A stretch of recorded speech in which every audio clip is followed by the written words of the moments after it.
Hello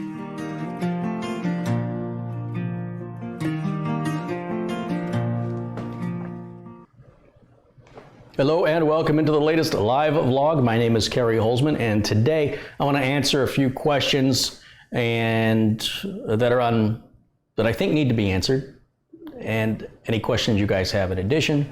And then afterwards I plan on removing the video and cutting it into pieces as you've seen me do in the past. So this whole live feed in and of its whole entirety, just warning you right now, it's going to be dissected into just little pieces, and probably 80-90% of it will be thrown away just to get those little nuggets out of it as individual short to the point videos. I think most people, you know what, it pleases both sides, right? The people who want to join me live for these long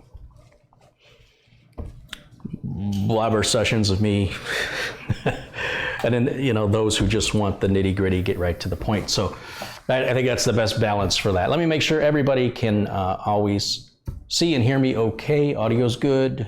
Everything's okay.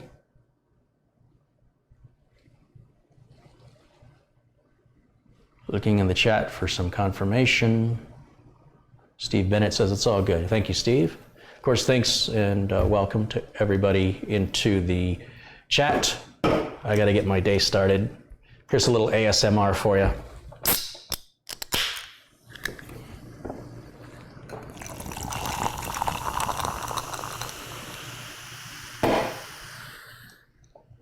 Now, if that made you thirsty, that's not my fault. Maybe a little bit. Okay, so here's what I want to talk about today. Couple questions. When I posted the video about how do YouTubers make their money and responded with, it's none of your business how they make money. It's free content, and therefore you have no right to transparency. It's not owed to you. You're not entitled to it. If you took something that was offered, it is, and I thought it'd be kind of a funny comedy sketch to have some guy holding a sign saying, please, if you have any food, I'm hungry and I'm homeless, for somebody to offer him, you know,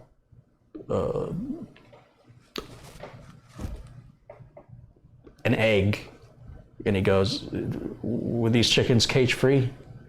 And then, well, I don't know. And he throws the egg and says, you monster, I'm dying of starvation. Someone offers him some bread and he's like, is this gluten free? Is it non-GMO? I don't know. And, you monsters. And then he's just, you know, oh, the pain of my hunger. Oh, and then somebody says, here, have some, whatever. You get the point. I think it'd be kind of a funny joke. And then ultimately at the end, just have a guy show up with a bag of Doritos that has all this processed nonsense in it, and he'll just be like, oh, Doritos, thank you. Finally, my life is saved. I think that'd be a pretty funny skit. You know, kind of a Monty Python-ish kind of skit. Beggars cannot be choosers. It's an old expression. It's never been more true than today. And so somebody responded that the reason it's important for us to know whether or not these folks charge for their content is to know whether or not we can trust them.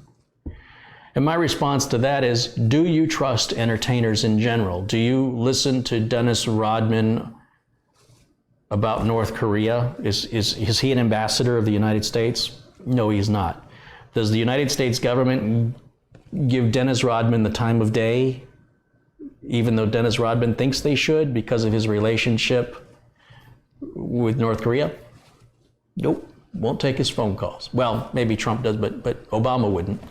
And Bono of U2, I mean, do you really want to take world advice from Bono? But I'll tell you what these entertainers do is they raise awareness. I don't believe that it would be wise to take advice from an entertainer in general, unless you're discussing the entertainment industry. If I'm watching a popular tech YouTuber, or a popular YouTuber in general, and they're doing better than I am, I want to take their advice on how to grow my channel and how to make more money from my YouTube channel. The content, not so much.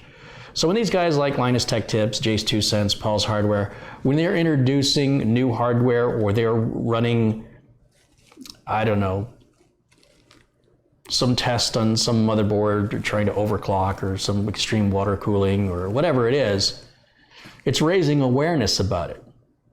The educational value of it, not so much. And likely, if you were to talk to a technician, I'd say probably 40% of all working computer technicians would only be able to give you advice that was useful in the workplace following the policies and procedures that they do. But outside of that scope of experience, their advice would be fairly worthless most of the time. I would give terrible advice if you were asking me about Macs, if you were asking me about Linux, if you were asking me about Raspberry Pi. These are not areas in which I have any experience. And while I could pull a little Raspberry Pi project out and build it here on camera, that would be entertaining. But that's by no means an education, nor is it a replacement for education. Because in education, you get tested. When you go to school, you don't just go and leave. You go and you get tested. Then if you don't pass the test, you go again, and you go again, and you go again, until you pass the test. With YouTube videos, what defines them as entertainment is you are never tested. It's never really known what you've heard, what you've absorbed, what you've retained, and further, how that actually applies in the real world. Where does this information actually help you? And of course, the school system is trying to prepare you for a life of being able to contribute to society, learn to speak, learn history, learn a little politics, historical politics, learn math, learn perhaps chemistry, biology, et cetera, to make you a well-rounded individual no matter what career that you would go in. These are your basic skills. So, whether or not you choose to believe an entertainer, regardless if they're getting paid or not getting paid, in other words, regardless of the entertainer's motivation behind providing that advice, does that make that advice more accurate, more helpful? I don't believe it does, no. Whether ASUS pays somebody to talk about their brand new motherboard, or I just review it using my own money, it's raising awareness universally that this motherboard exists and this is what you can expect from it. One of the things I enjoyed at Newegg was the ability to talk to JJ from ASUS, because he brought up many things I never considered. So if I had just reviewed the product on my own, there were things I would have missed. And there is a marketing twist on some of it, granted, that's to be expected. But there are features of the board that I never considered before. And perhaps features of the board I didn't really care about because I didn't bother to research it. And so when JJ would explain, for example, this is all surface mount technology, I really didn't at the time really understand what that meant. I didn't care enough to look it up. But when it was explained to me, then I'm like, oh, this is actually really good. It means they can automate this entire process. It means that, instead of putting the parts through the circuit board, the parts are put on top. You don't have pins or legs of capacitors and transistors going through the board like the old school days. There is to some extent, but what I'm saying is it's a process that creates much better quality control, much more consistency, and can be fully automated. You can pull a human being out of the manufacturing process and you'll have a much more reliable, you'll have products coming off the assembly line that are much more consistent in quality when you can automate it and make everything exactly the same all the time. Human beings, you get tired, they have bad days, oversights. This generally doesn't happen in automation.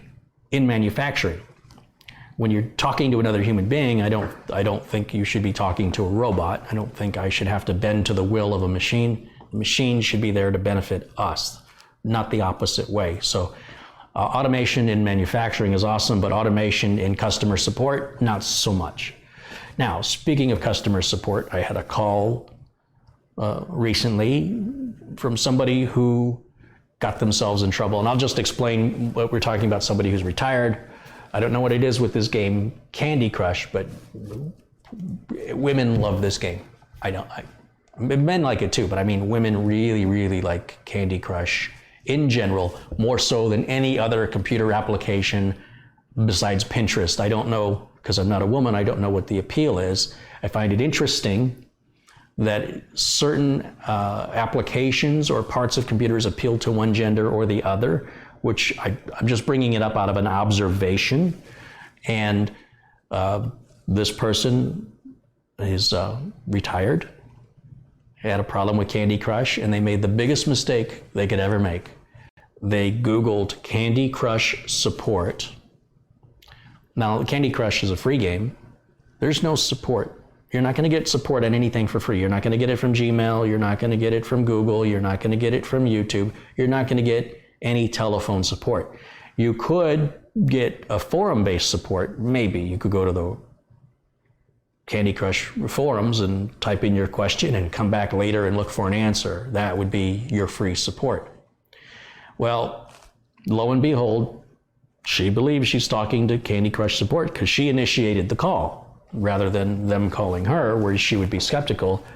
She assumed she was calling a real number, and they had her plug her iPad through the USB port into the desktop computer to give her the appearance that they were able to work on it through the USB port by giving access to them remotely to the desktop.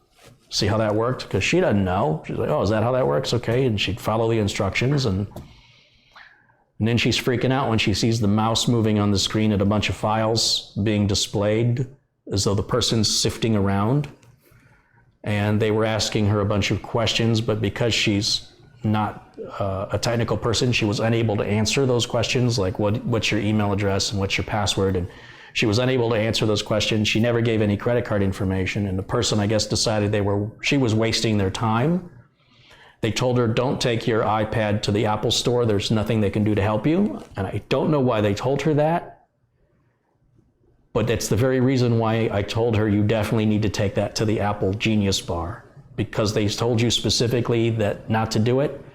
That is the very reason why I would. I don't know anything about them, so I can't tell you whether or not you have a problem. And it's very suspicious.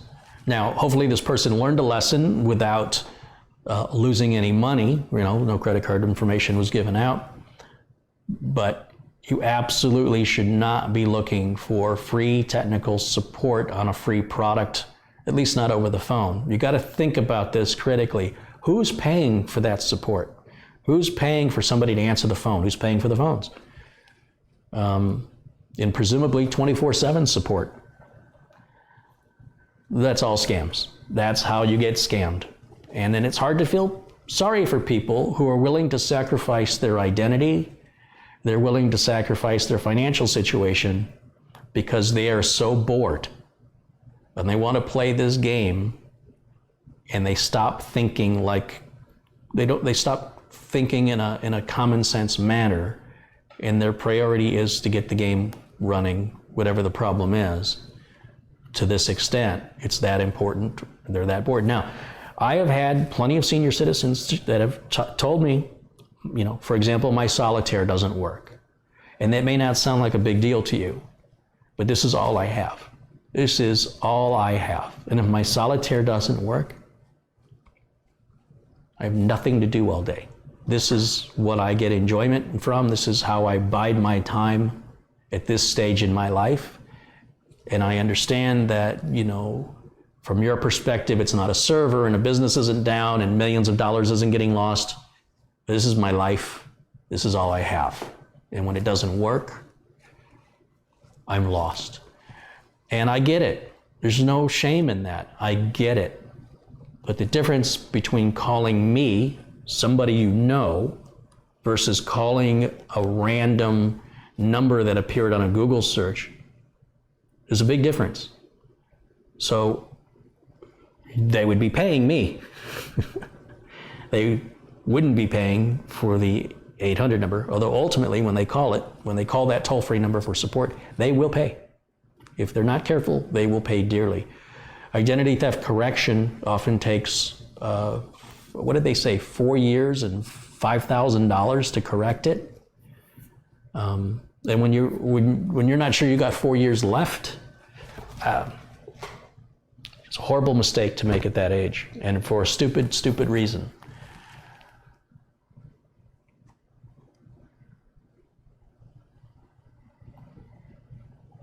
So those are the two main subjects I wanted to cover today. What I suggest you do, if you want to Google the phone number of any company that you're looking for free support for anything at all, Facebook, there's no free support on Facebook, but let's just say you had a problem with Facebook and you Googled Facebook support, a number came up. Put the number in your next search and see what it says about that phone number.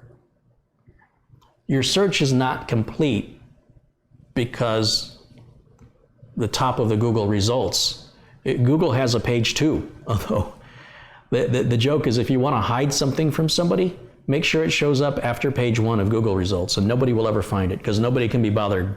Everybody stays on page 1 and usually at the top. And if you're on a phone, usually they don't even scroll all the way down on the phone. And Google's starting to use that space for advertising. Google realizes the value of page 1, the top of page 1 specifically. And while Google results are generally very good, they are selling those top spots for advertisers. And it may not be exactly what you were looking for. And sometimes what the real gold, sometimes is on page 2, page 3, but you wouldn't know. Most people wouldn't know.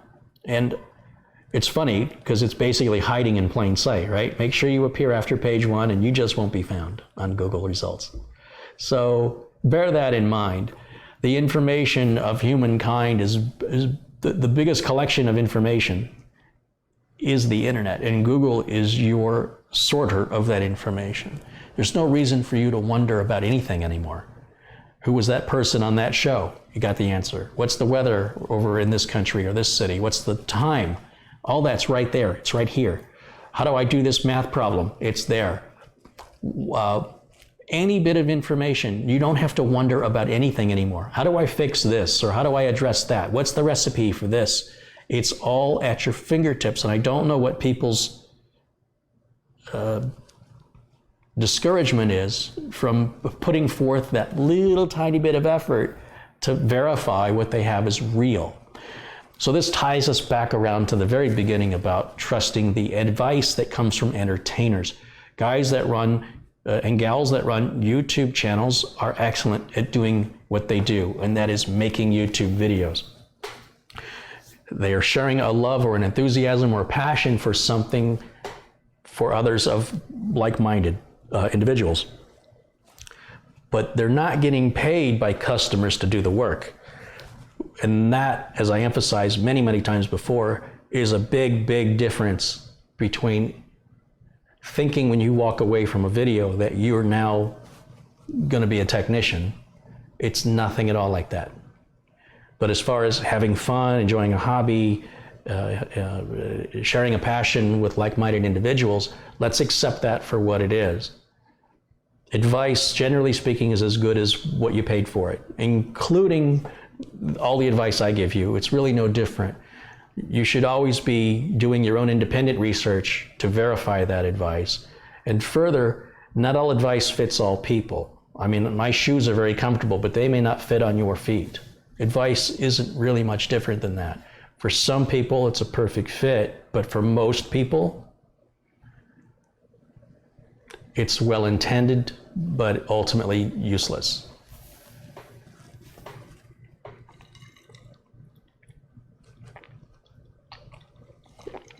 I got a package in the mail today from Nick Poverman, one of the viewers, and he sent me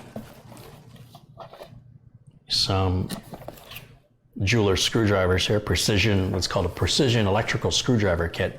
We just called them jeweler screwdrivers. And he sent me, actually there's some cards.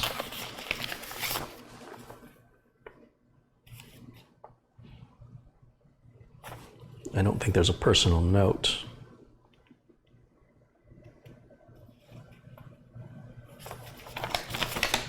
Okay. This one. You know you're getting old when you gotta do that number. I know the fonts are getting smaller. It's not just me. All right, I wasn't sure if there was a little personal note in here. This box here is a 3D Illusion Star Wars Nightlight. I think I saw pictures of these online.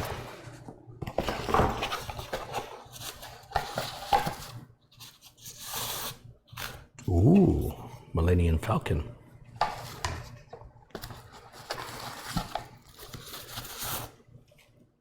Death Star.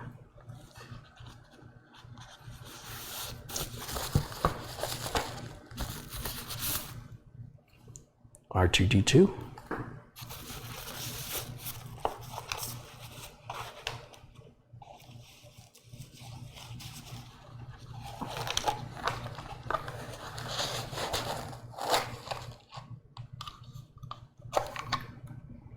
I guess I need to put some batteries in this. Let me throw some batteries in here real quick. I thought it plugged in. I didn't realize it took battery.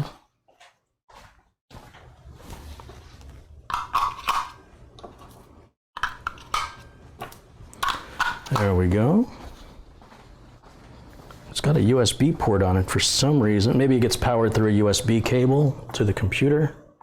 It's got a light coming out of it there. Let's put the bottom back on.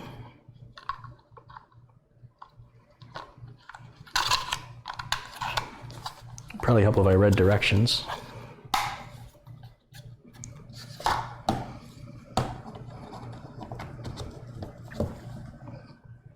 Not quite sure how that works.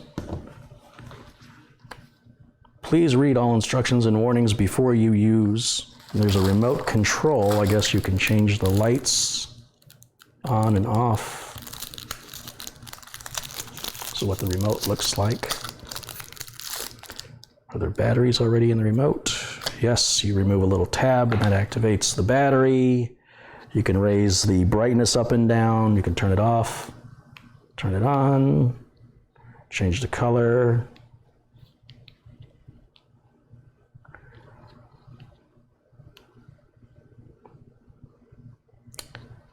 Okay. I don't see any instructions. It says, please read the instructions. I guess the other side of this. Remove the transparent protective film from both sides of the, oh, you got to remove the,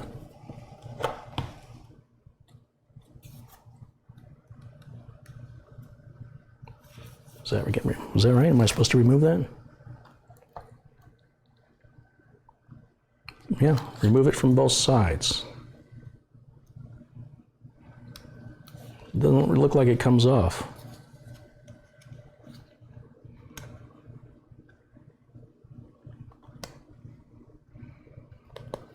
Oh yeah, there it goes.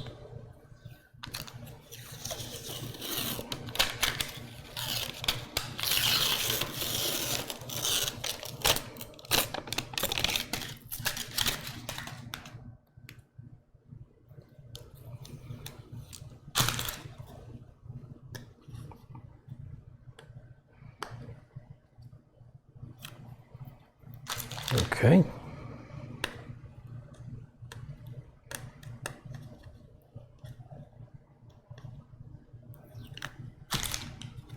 And I know you place it in there.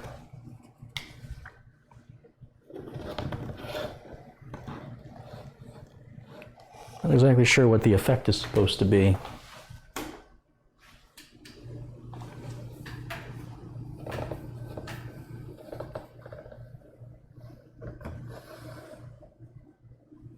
I'll have to play with this when I'm not live, and I can kind of figure out how that's 3D. There's got to be some, maybe it's got to be in a darker room. I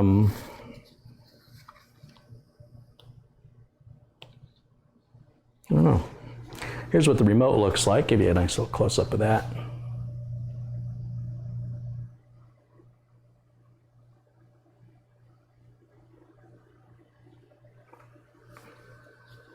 Let's just try some different buttons.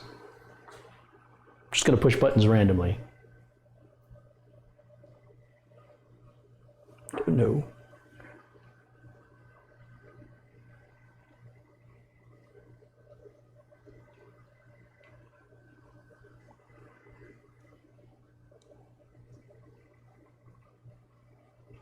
Looks kind of cool, yellow.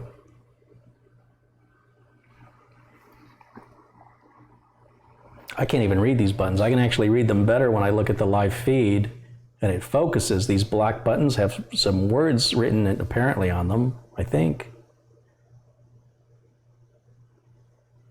Flash, strobe, fade, snooze. So flash. Oh, worked that time. Find a place to put this.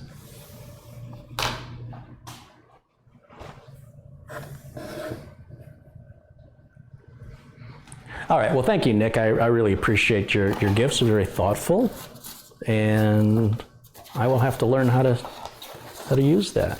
But, of course, the Millennium Falcon is the only ship that the galaxy that matters. I'll try the other plates out later. Very cool. And thank you for the precision screwdriver set. I'm sure I will use it. I like how long and narrow they are, because some laptops you have to get down pretty deep into the crevices. My dad's big joke is sending me an AARP card for my 50th birthday. So this entitles me to discounts at participating retailers, rental car companies, flowers, movies, Denny's, restaurants. Hey, I'll take it. I'll take it. Who doesn't want a discount? Let's bring, you know, I'm gonna leave the lights down. It doesn't really look too dark at all, does it? That way you can see this better. It almost needs something solid behind it to have more impact, because it's see-through, you know, it needs something back here.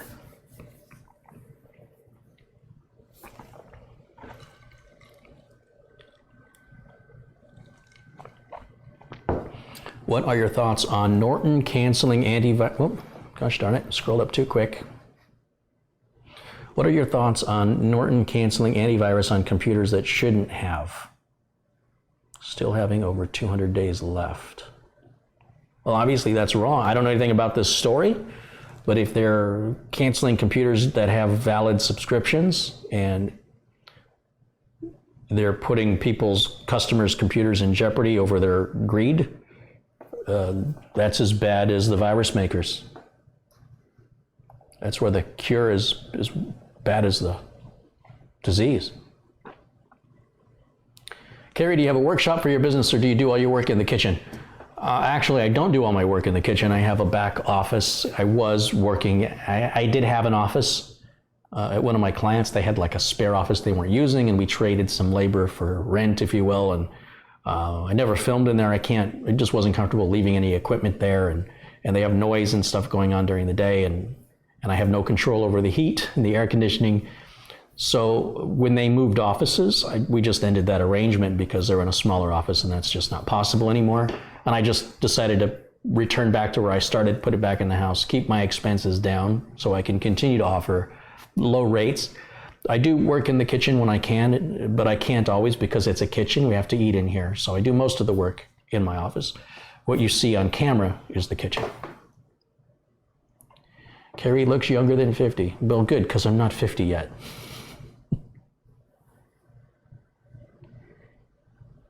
Carey, all I see is a dark green screen. I can't see you. Well, that's on your end. Everybody else can see me, right? Carey, what's a good Wi-Fi extender for a home setting?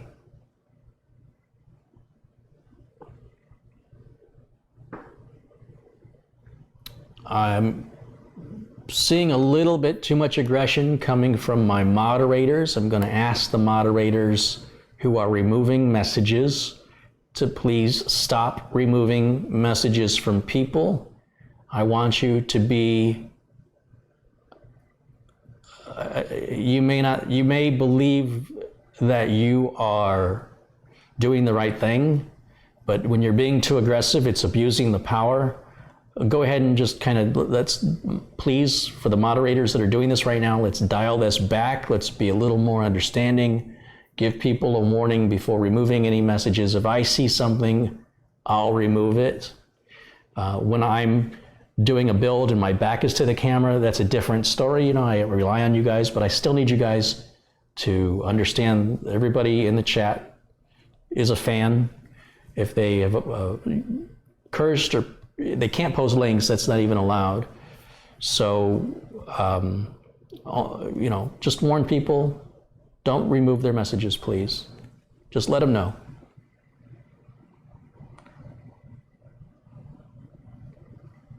The dark green screen might be caused by trying to play HD content on a non-HD screen. He was using profanity and arguing with us when we asked him to keep it family friendly. Well, I wouldn't delete his messages, I would just put him in timeout so that other people that come in, if they scroll up through the chat, they can learn from that. If you remove the messages, then somebody comes in and I don't know what the rules are. I mean, for some people, common sense isn't very common. Some people think they have a right to say whatever they want anywhere they go, and it's simply not the case. Those people can make their own YouTube channel and they can say what they want there. We're a supportive group, a supportive community of like-minded individuals. If you're not like-minded, then you're not part of our community. So everybody's welcome, but if you're gonna come in and start causing trouble, stirring the pot, then you're no longer welcome. And we'll give you all warnings and let you know this is not what we do here. And this is not the atmosphere we're creating. You can do that on all the other YouTube tech channels. This is sort of like Disneyland. If you think you're gonna go into Disneyland with a bullhorn and start talking politics on a platform, you're gonna get escorted out of Disneyland real quick. And if you think you've got a freedom of speech in Disneyland, no, you don't. It's the happiest place on earth. And they're gonna make sure it stays that way despite other people's attempts to undo that.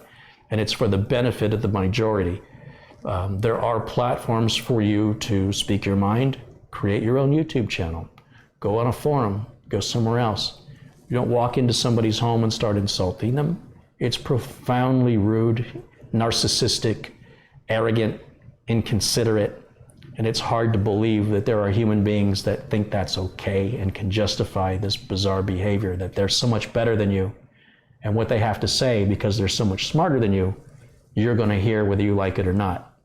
That is hard to believe that people like that exist, but that's what I rely on my moderators to understand. Because even those people, if you give them a chance to just briefly explain this is not how we do it here, they can leave on their own. If they choose to argue with you about it, you put them in timeout. If they come out of timeout and they continue, then you can block them. But it's got to be you've got to give them numerous opportunities. Give them 3 strikes before they're out. And we don't want to kick out anybody. But on the other hand, we don't want to have to listen to somebody's BS. You go to your channel, and the people that want to listen to your BS can go to your channel. The people that want to listen to my BS, you're distracting them.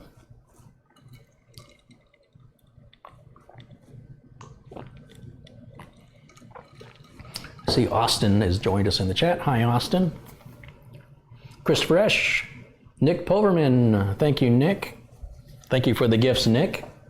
Geekazoid Tech, The Duke, Kellard and Bowser, Josh Rosen, Steve M. Hi, guys.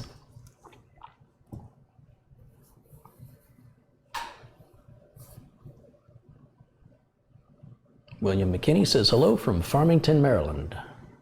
Oh, Missouri. Is it a D or an O? I think it's an O.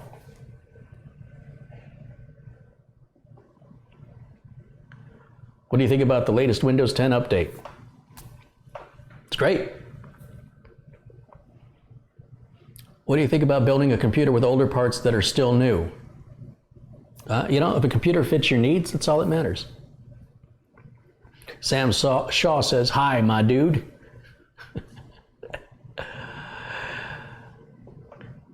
I'm laughing because I'm thinking of the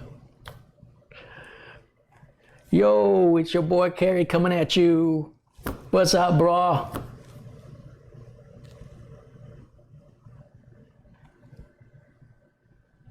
Carey, can you try the smooth mode on your Falcon? Which button was smooth? Let's try whatever this button is. Come on.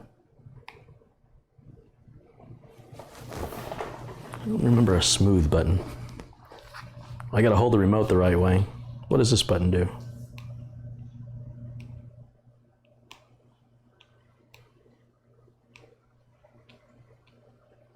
Oh, we got it fading. How about that? How about that? Cash me outside, how about that?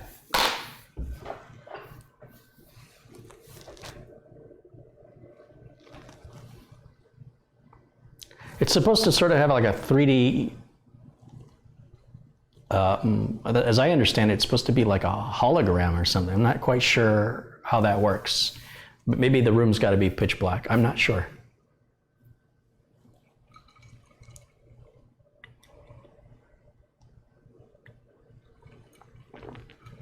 Are you going to use Instagram now that they have long videos? I've never used Instagram in my life. I'm not even sure how the platform operates, what it even looks like, but I certainly am going to look into it for sure, yes.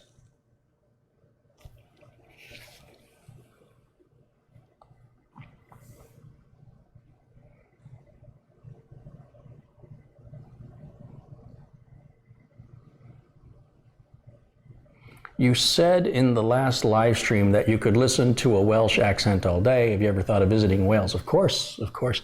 Speaking of that, it's funny because somebody sent me something that seemed to have caught some people's attention, that I just liked the Welsh accent. And so somebody sent me a file, and I need to take it off of the office computer and move it over to my NAS so I can load it up on the OBS software and play it for you. Let me just, give me a second here to bring this up. It's pretty funny.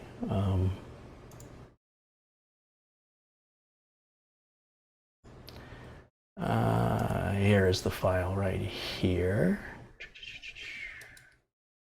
We'll save that on the NAS. There it is. There we go. Okay, sorry for that interruption. Wasn't all prepared, was I? That's what editing's for. And we're just gonna come over here, and I've got to create a new, actually I think I can use one I've already got. Media source, properties, browse, NAS. Okay, this comes from viewer Sharon Idle, who lives in the UK. Let's let this play.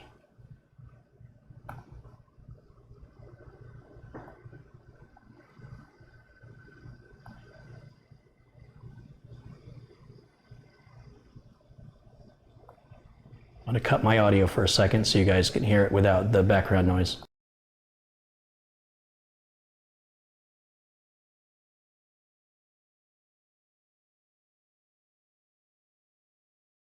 And however you say that bloody long... Okay, is it, boyo? Testing, the family clever, did you?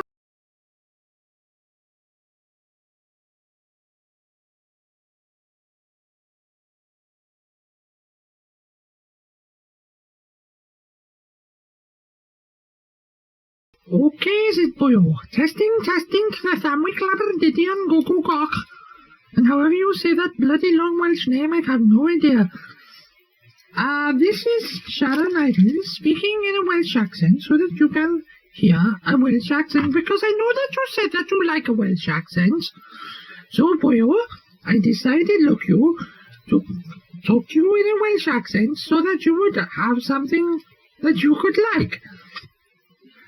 Now then, let me get this right. You said you would like people to read the ingredients on a bag of crisps in a Welsh accent, and you would like it.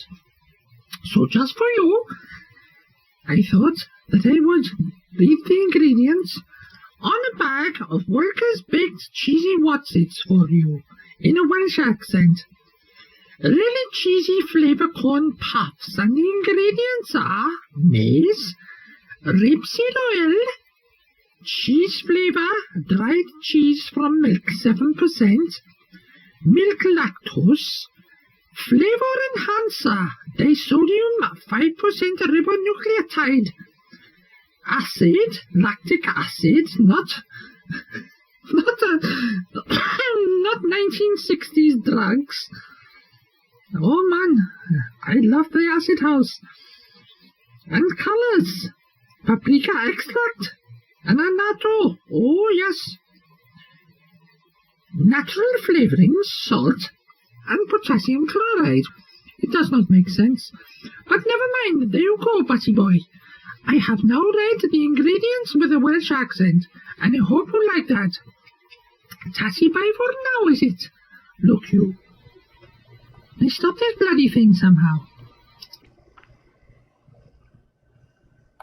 There you have it. So my thanks to Sharon Idle. Obviously, it's an exaggerated Welsh accent. It sort of sounds a little Monty Python-ish. But I guarantee she does it a lot better than I can. I thought it was hilarious.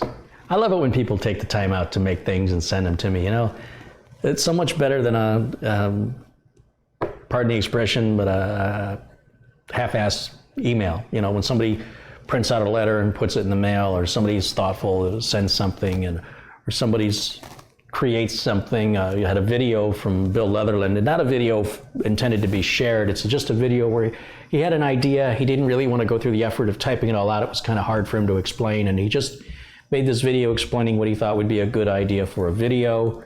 I love that. Absolutely love that. You know, I threw it on OneDrive and said, here's a link to the video for you to watch it. And it's a great way to communicate with me. And of course, if you want to ask a question and have me play the video in a future live stream and address your question that way, you know, for example, you would say, you'd use your cell phone if you want, use your web camera, use the camera built into your laptop if that's the case. Say, hi, my name is Joe and I'm from Oregon and I have a Dell Model XP 300 and I'm running Windows 10, the latest version, and every time I do this issue, this happens, or I'm having this problem, and it started a couple of weeks ago, and I don't recall doing anything in particular to have this sort of reaction. The computer just seems to have done it on its own. What can I do to fix it? That would be a great example where you tell me not specifically who you are. I just need your first name. I don't know your address, but tell me what city or state you live in. Explain what kind of computer you have and what operating system you have. Explain what the problem is and when the problem started. And from there, we can start to help you. But a lot of people, sometimes people waste time. They don't realize the value of time or the value of somebody else's time. And they'll say, I have a question. And then they just stop and wait for you to go, what is it? That's very, very annoying. Or they say, can I ask a question? Was that your question? It's so much faster and more efficient to just simply state what's on your mind or ask your question than to try to do these formalities that we have in everyday face-to-face situations. When you're face-to-face with somebody, that's a different situation. Hey, can I ask you a question? You've already got my attention, right? And it's sort of a nicety. So in email or electronically, it's best, in my opinion, to get right to the point as quickly as you can, to be as thorough and complete, to give as much information as you can. And the more information that you provide, the more details you can provide, the more details I can give you back. But if you're going to be vague, I can only be vague in response. And that's true of any type of question you ask anybody ever. So, and because there's such a delay between, sometimes you can email somebody and you don't get a reply till the next day. It loses, the conversation loses the momentum, it loses some of the information that was previously given. And then you know, chances are nobody's going to go back and read the previous emails. It's best to get it as complete as possible in one email without writing a book. And then you'll find that the answer you get back will be more helpful to you. Carey, what do you use for audio editing? I don't edit audio. I only use the video editor.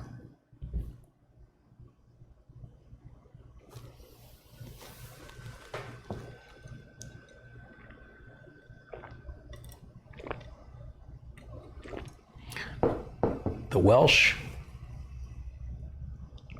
consider themselves completely separate from the English. Well, so do the Irish and so do the Scots. Sure.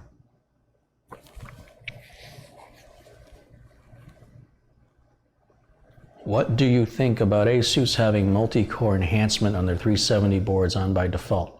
I don't know what that is. I've never heard of that before, so no idea.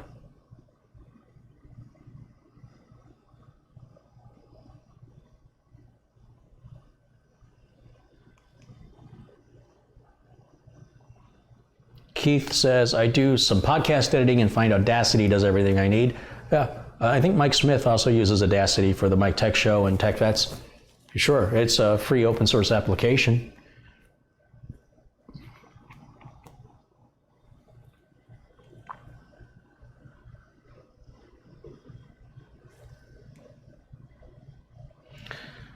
Douglas is explaining why he removed somebody's message.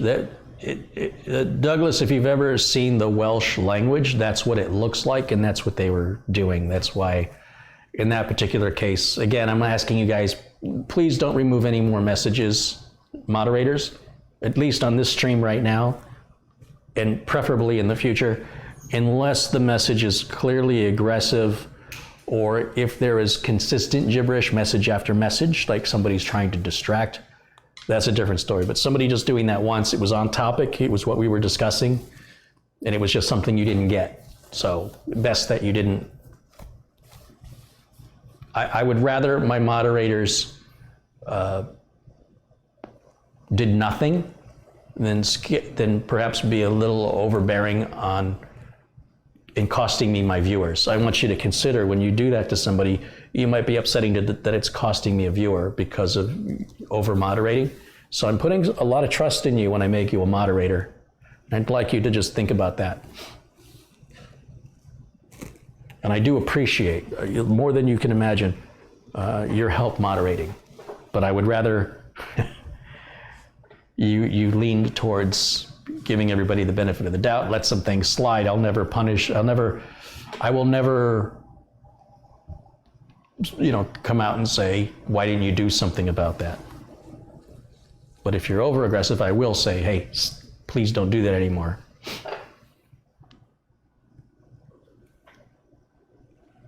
Any recommendations for a microphone to use for performing interviews would be recording directly to a Samsung Galaxy S8. I don't know of any microphones for smartphones. I haven't been happy with the Bluetooth ones that I've used because they turn on and turn off and turn on and turn off, and it's off-putting to me. And I'm sure there's some good ones out there, but I wouldn't be the right guy to ask. Probably somebody like Jeff Hallish over at Podnuts, or somebody who does those kind of interviews or uses a smartphone. And I don't know that Jeff does, but he just might know more about it than I do. Carey, I need some insight. Can't see you, only a dark green. Well, we talked about this. Well, I'd have to know what browser you're using, what operating system you're using, and when the problem started. Ben is a moderator. He says, I let other moderators handle it. I'm afraid to over-moderate or make a mistake. That's the right attitude. Thank you. And Mike Ladd, another moderator, says, you'll rarely see me delete or time out anyone. It has to be really offensive. And that's the way it should be. Thank you, Mike.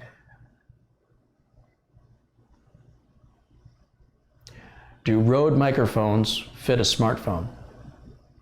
Not any Rode microphone I've ever seen. They're mostly USB or direct plug-in. Mostly USB. But they might have some microphones out I'm not aware of. I'm gonna bring my lights back up. It is getting a little dark now. This isn't gonna show off as nice, but.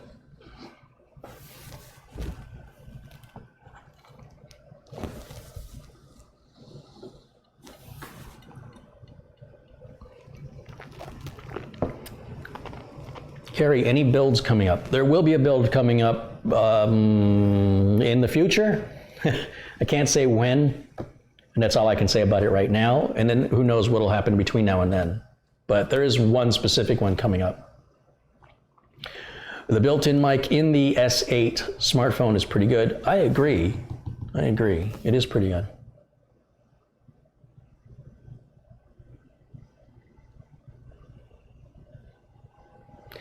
Almost everyone in here has a wrench in their blue. That's my goal. My goal is to have the vast majority of my viewers be moderators.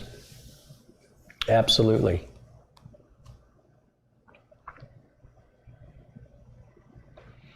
Don Outwin is suggesting that the green screen issue with videos might be a hardware acceleration setting issue.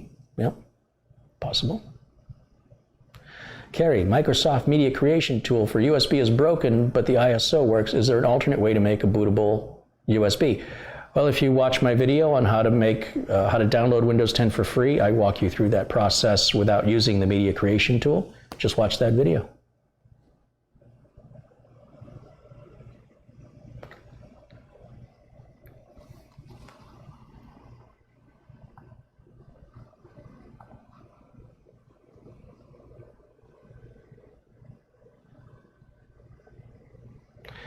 Cody Wood says, just watch you and Bryce do the live build video. It was very informative. Yeah, I really enjoyed working with Bryce. Good kid. We need drunken support again with your sister. Yeah, we'll do it again. It'll happen again. It's not going to be something that's done often.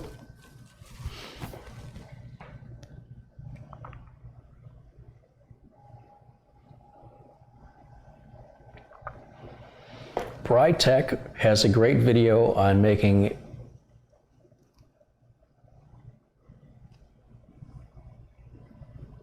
a bootable USB. Yeah, you absolutely. Brytech, BRITEC09, has a YouTube channel with hundreds of videos, generally 10 minutes or less. And Brian, a lot of people don't know it, he's just a set of hands. Because that's all you'll ever see in Brian's videos. But yeah, he gets right to the point, and very useful stuff like, making USB, bootable USBs and stuff like that. Yes, great resource of information coming from a real working technician, not simply an entertainer, somebody who works helping customers, being held accountable, responsible, liable for the work that he performs, and in his spare time makes videos to share his in the trenches knowledge. And everything that comes from that source is coming from experience, from coming from a level of experience that also includes liability.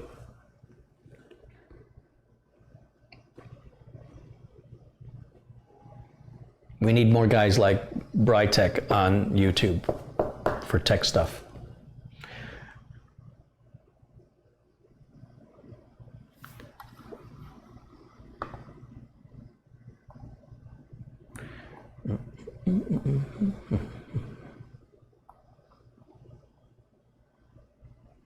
My computer is stuck in a Windows error and needs to restart, but not in safe mode, just as Windows 10. So for most, here's where we get into trouble.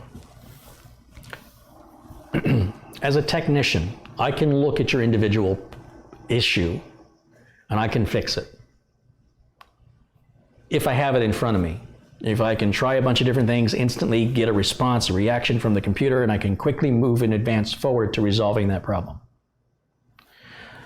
But to work with you somebody just a complete stranger on the internet, without me having all the information I need, it takes a while for me to pull that information from you when you don't volunteer it.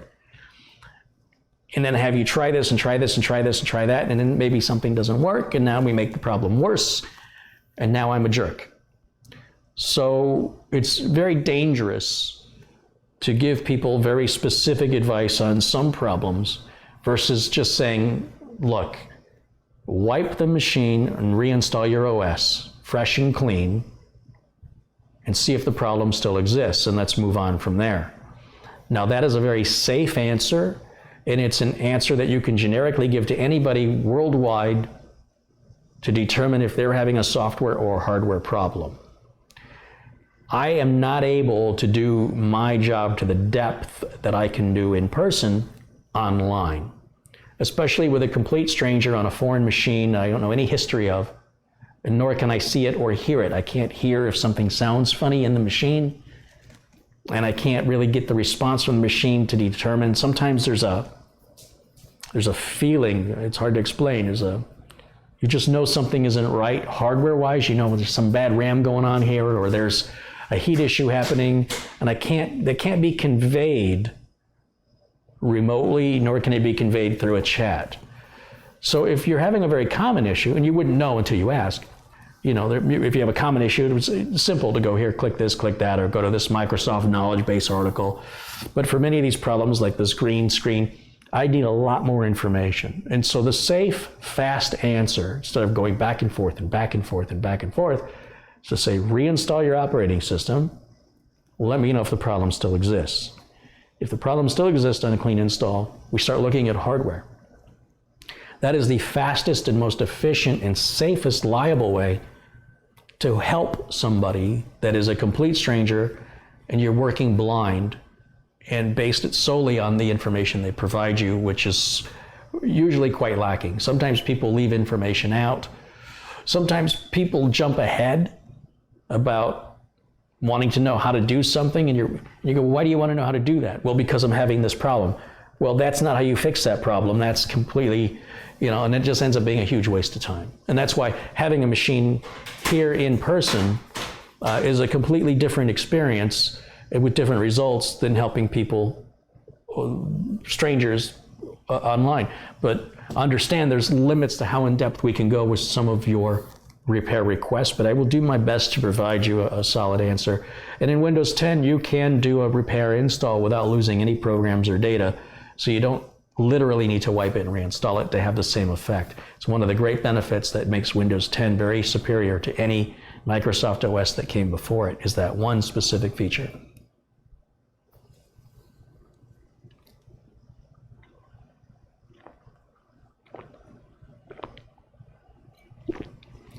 Carey, my brother's on his way to sort out a car that's been infected by ransomware. A car? What kind of car? What year, what make, what model? And what ransomware? And how did it get on the car?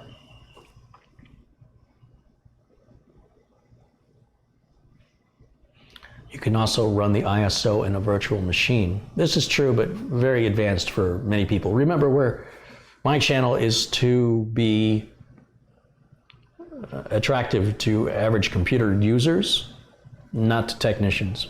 But I do hope that a certain percentage of those viewers are inspired to want to pursue higher levels of education in the field than what I offer here. But I do hope they don't go to other tech YouTube entertainers for education. I hope they go for awareness. That's what that product is. This is what this product is intended to do. This is what it looks like. This is what it works. This is how it works. This is what you can expect from it. This is what it costs. That's the value of those tech entertainers, to raise awareness. Education requires one of two things. Academic education, which means you go to school. You don't get to decide what you want to learn. You get to decide what topic, but the instructor decides how to build you up from a solid foundation to get you up here. You don't get to cut, because your education will be incomplete. You'll only be cheating yourself. The second way, these are not mutually exclusive, you can do them both, is through experience. When you do something often enough, you will start to, no matter how dumb you are, no matter whatever your self-esteem issues might be, through doing it over and over often, you will gain experience. And the difference may be that you don't know why. You don't know why something works, but you know why it works. That's a good start, and you shouldn't stop there. I hate when I talk to technicians who run through a ritual, and when you ask them why they do certain things, they say because that's what it takes for it to work. And I end up getting into an argument with them going, well, if you cut out step 2 and step 3, they're unnecessary and your end result would still be the same. Many people will argue. And it's like, well, maybe you should just try it sometime. But what you've done is you've ritualized a repair because it worked, which included unnecessary steps. And then you're offering that advice to other people who have a similar problem. You offer them your ritual. It's like waving chicken bones and chanting and saying, and then you type this. Well, it's the thing you typed that fixed it. The waving the chicken bones and the chanting, that's part of ritual. And it bothers me when people are very specific in the details of their ritual, because clearly they don't understand why it works, or those steps wouldn't be in there. There's a lot of that on the internet, a lot of it. In fact, there's a lot of it in real-world technicians.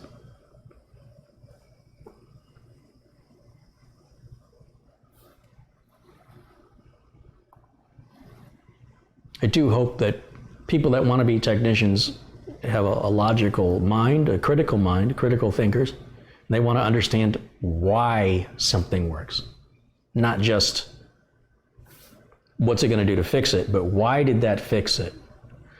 Sometimes customers want to know what caused it.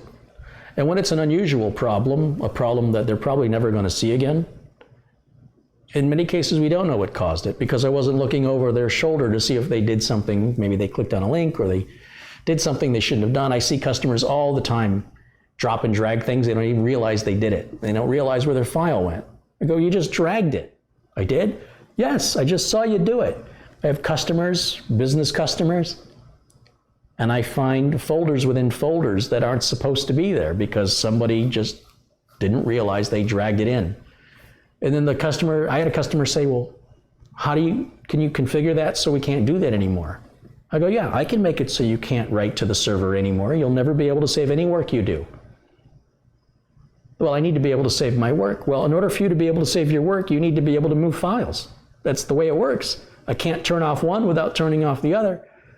How about we educate you? How about that? How about that? How about you stop doing it? So, yeah, there's some psychology involved in being a technician when you're dealing with customers, something you don't necessarily deal with as a YouTube entertainer. You deal with trolls, you deal with people, entitlement, but you don't owe those people anything. You're not held liable, accountable, responsible. But every time that they drop and drag something into a wrong folder and they call you because they can't find their stuff anymore, it's in your best interest to let them know that they caused this problem, and if they would stop doing that, it would make both of your lives easier.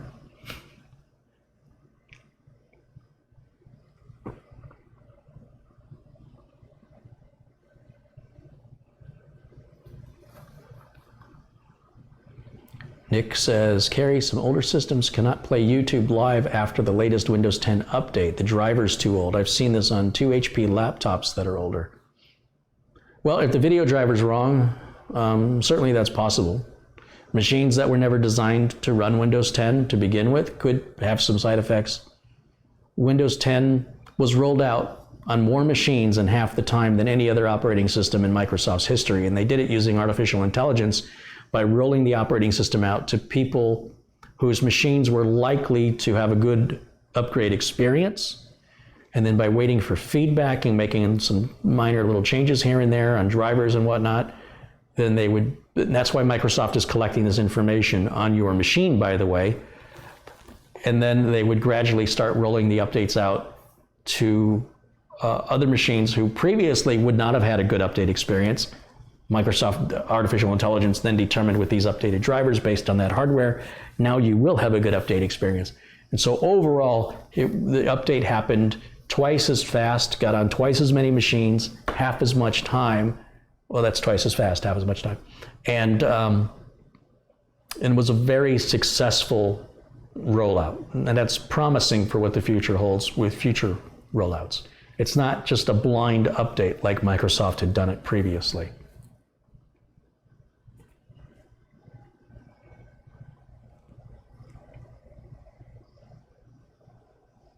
But it's still far from perfect. There's always going to be some exceptions. There's always going to be unique situations. And Brytech has a video on how to remove that update. If their video became green after installing the latest Windows update, roll it back, see if that fixes it. Colin Hilton says, my Audi is fully computerized with parallel parking, and if something fails, it's a mortgage payment to have it fixed. Yeah, it sounds like a German car.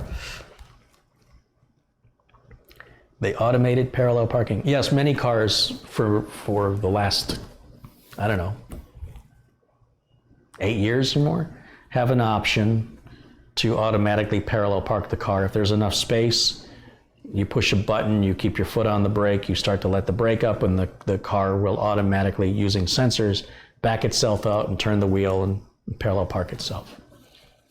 A lot of cars offer that. It's not new tech anymore. It's pretty commonplace. It's not standard, but it's very, very common.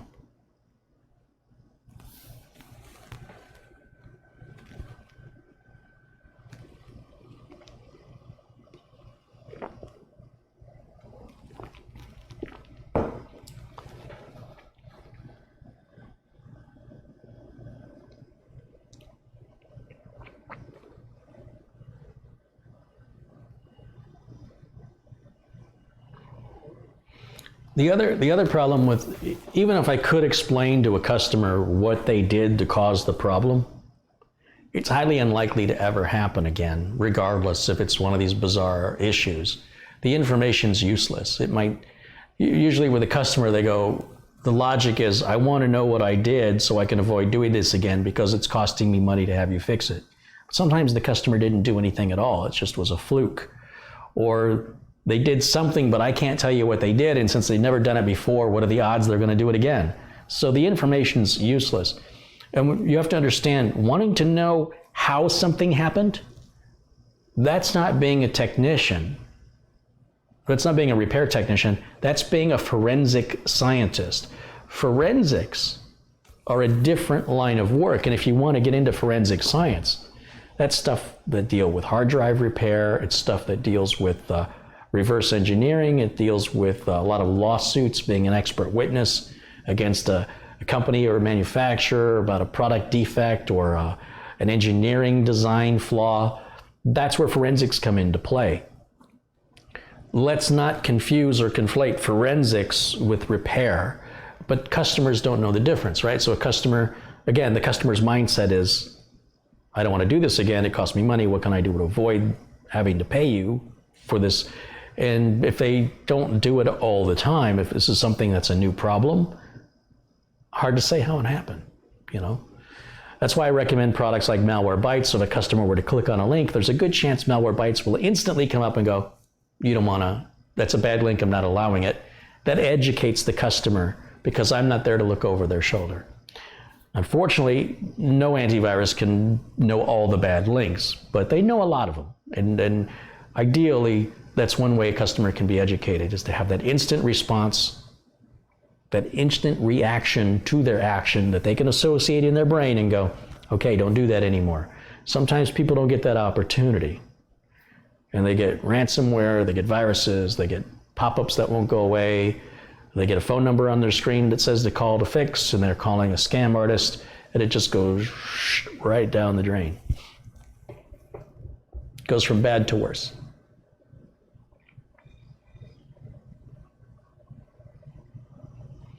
How do we fix the short between the keyboard and the floor when it comes to our users? Yes, well, the problem is the, what do they call it? PEBCAC? Problem exists between keyboard and user or something like that? Keyboard and between, I can't remember what it stands for. I'm sure somebody in the chat knows, but it's that. It's an old expression. Billy Zeus says hello. Hi, Billy.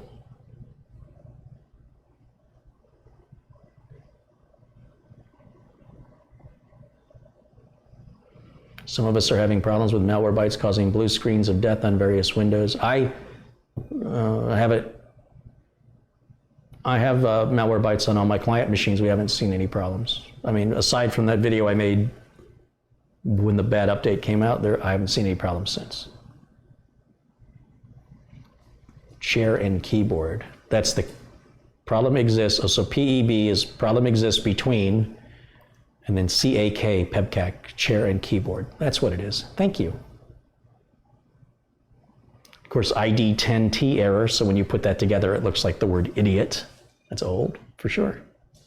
Carey, can you explain in layman's terms what a low-level format on a drive is? Well, look, low-level formats don't really exist anymore. That was something you did on an RLL or an MFM hard drive.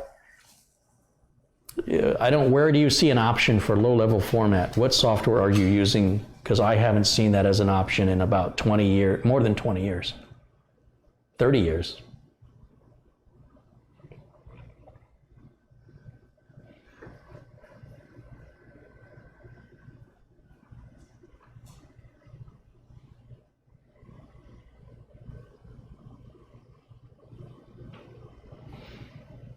Steve wants to know if the spelling is between the chair and the keyboard or the keyboard and the chair.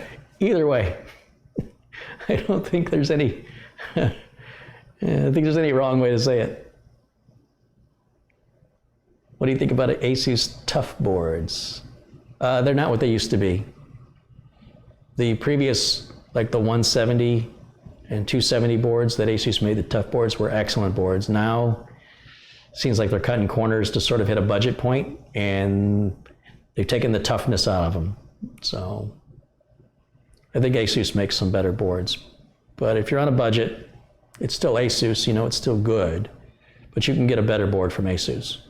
Tough is not the best you can get from that manufacturer. Far from it.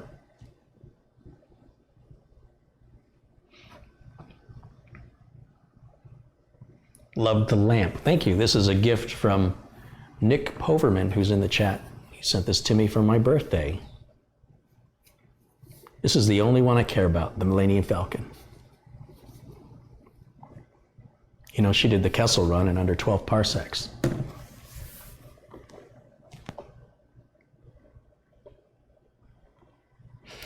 Nick, if you have a link to this, could you post it?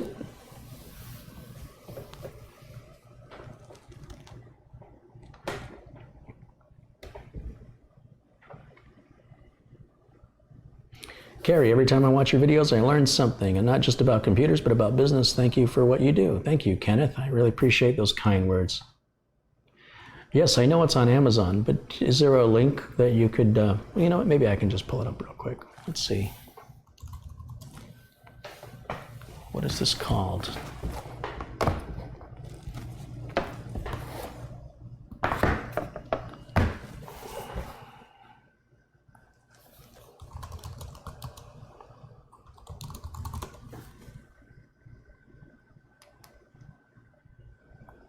There it is. And then let's get a link.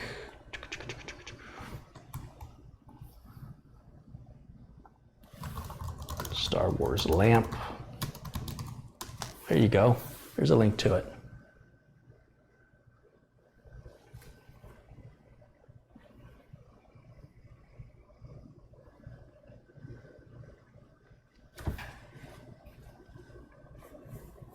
We've seen you build a lot of gaming PCs, but do you play any games? It's tough to find the time to play games when you're busy building gaming machines. One of my favorite games is Build the Gaming Machine, honestly. But yeah, I have an Xbox One. I have, I've got a Wii in the closet. That does not sound good.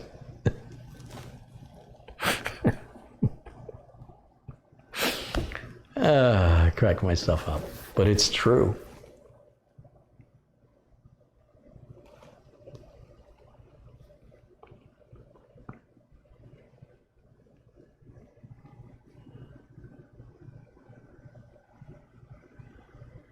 Have you ever taken apart a cell phone? Yeah, drop it once real good. It comes right apart.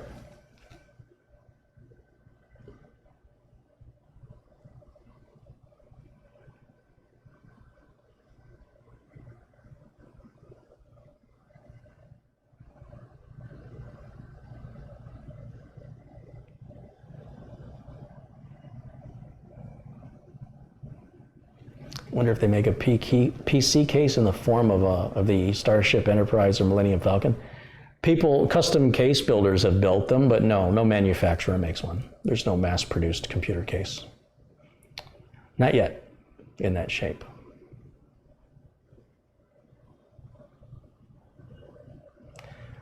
I don't watch any British or European football. Not into soccer.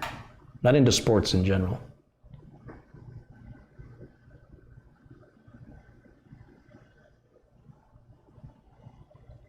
What's interesting is in the original Star Wars, he says he did it in under 12 parsecs. And in Solo, he says he does it in 12 parsecs, and then Chewbacca says something, and he says you have to round down. Well, which is it? If he's rounding down to get to 12, but over in Star Wars, as he's gotten older in the movie Star Wars, which was first, he says it was under 12. Little poor script writing happening there.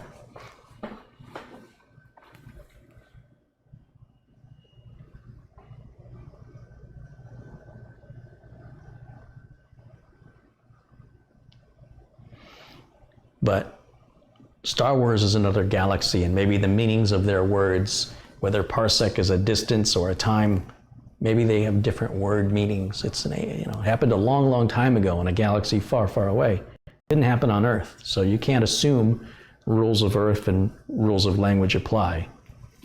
That's the excuse you can use with that. But you can't take this stuff too critically. I do like the detail that helps me to lose myself in the story. When Doc Brown says he needs 1.21 gigawatts, it sounded fine in 1985. Today, it's like, why are you mispronouncing gigawatt? But not a big deal. Enjoy the movie. Relax and then just turn the brain off a little. Just turn it off a little bit. There aren't big hairy creatures. They're not Wookiees. They don't really exist, right? You know that.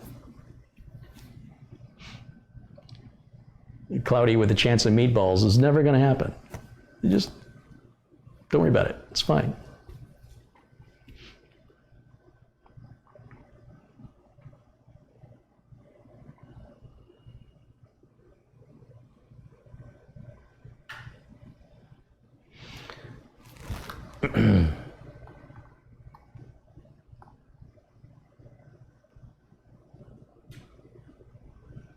Sasquatch. That's what it is. Did I ever see Blue Velvet? Not into what was that?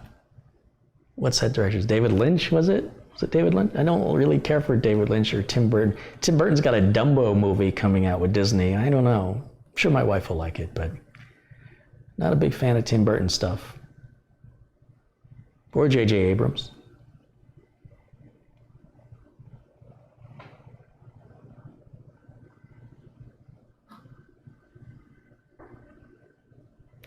My Lenovo PC says memory error on boot up, but passes MemTest 86 with no issues.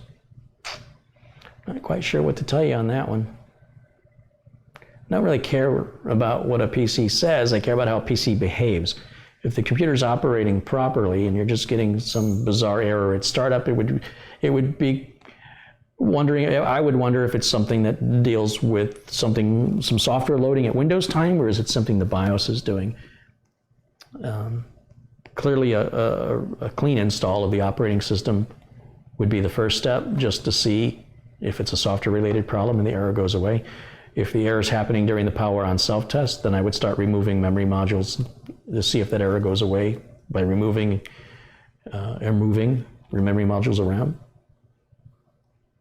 But if you're not having any problem, if the software's not crashing or randomly restarting or something, it's maybe just a piece of software you've installed that's giving you a false error. Maybe there's a BIOS update. You might want to look for that too.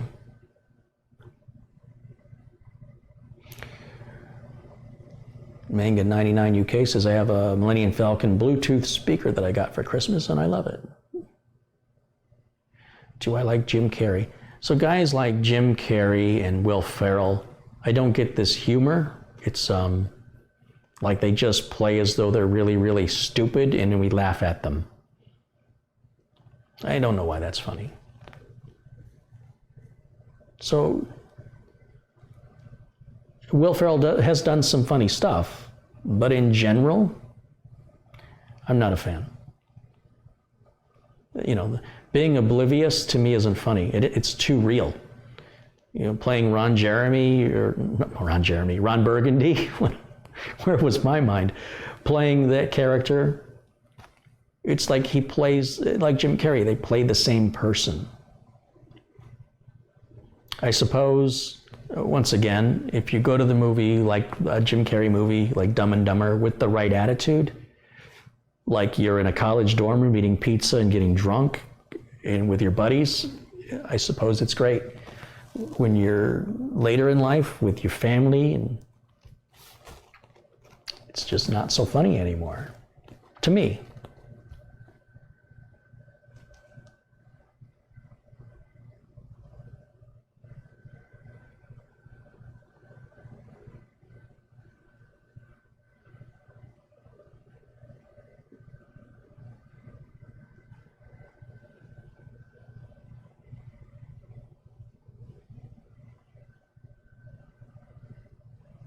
Jim Carrey with Dumb and Dumber was classic.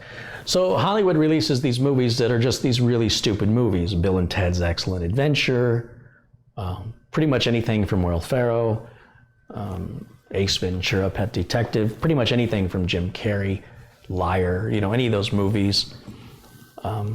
Wayne's World back in the early 90s.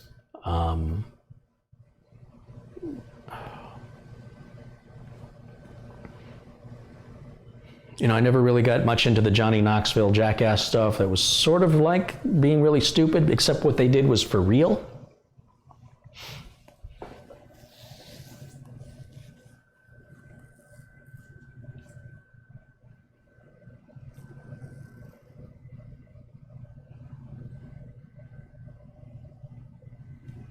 What movies are you into? I like action, I like thrillers, I like comedies, and if you can combine all three of those, I'm on board. The last couple good movies I saw, Ready Player One, Deadpool 2. I enjoyed those movies. Did you like John Wick? Very much. I did enjoy John Wick, because John Wick is it's a B movie intended to be a B movie, and if you can appreciate the stunts, it's incredible to watch. It's just a great excuse to have these ridiculous over-the-top stunts, especially involving cars. But I also like the Fast and Furious movies, but sometimes these stunts, they're so fake and so impossible, it takes me out of the movie, and I wish they would try and keep it a bit more realistic, but instead they're going the opposite way. And it's great to see a lot of celebrities on the screen at the same time. And you can have The Rock and Jason Statham and Vin Diesel and, these other big names, actors all together on the screen. I always love that. That's why I like the Expendables movies, no matter how stupid they are. Just like seeing all those people of that genre together in the same movie. It's very... it's got a lot of nostalgia value to it, and to see them today, to see Bruce Willis talking to Arnold Schwarzenegger with Sylvester Stallone sitting next to him, and Chuck Norris is there, and Jean-Claude Van Damme is there, and Wesley Snipes is there, Dolph Lundgren. The names go on and on and on. There's so many of them. Jet Li.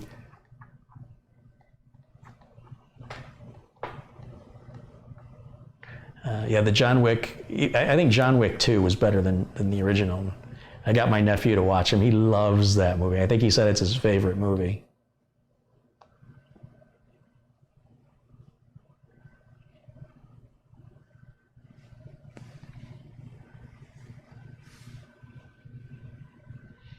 Do I like any foreign films?